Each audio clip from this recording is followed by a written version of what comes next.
So, how would you say like people would describe, Shania as a student, like when you were coming up in school, like what kind of student were you? I always, as a student, first thing, which is terrible, I was late. It is the truth. I was always late, and so my teacher, I know my 12th grade teacher, he just told me, he was like, never take an 8 o'clock class.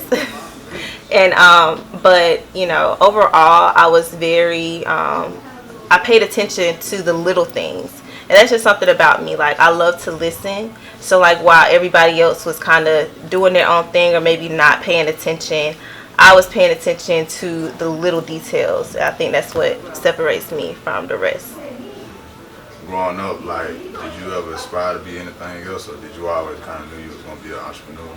I thought I was going to be an OBGYN. Like, just seeing my mom in the medical profession, I grew up reading her books because she was in school.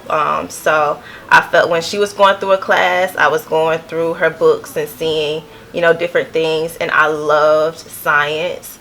I loved anatomy, all of that. So when I was little, what I would do is I would get my teddy bears and I would like perform surgery. And they would like be cut up and then I would stitch them back together. But yeah.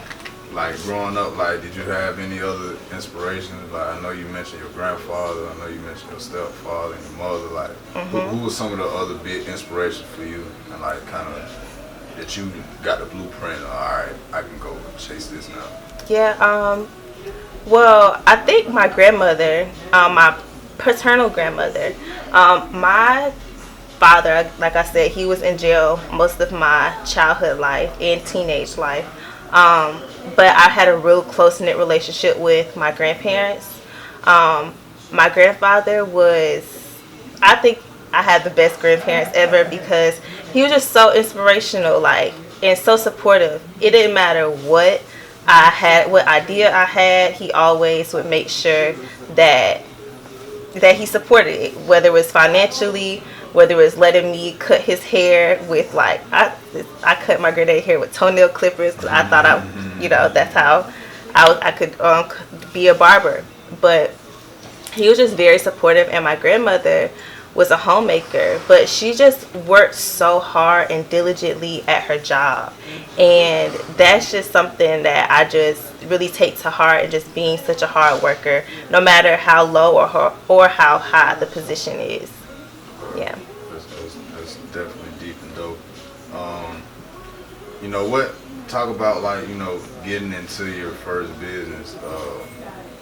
Did you start out being an entrepreneur at first, or did you go off to school? I actually opened my first business at 6 years old. It was called Business in the Summer. It was at my dad's restaurant. He had a very popular restaurant back when I was like 6 or 7 years old. And it was called the Fish and Rib Shack. It was off of Jeffersonville Road here in Macon. And I would sit up my little tent outside. I would get chips and huckabucks. And a huckabuck is like a little cup of frozen Kool-Aid. And you just sell it. I used to sell it for $1 or $2. But I don't know, I've always just had a hustle in me.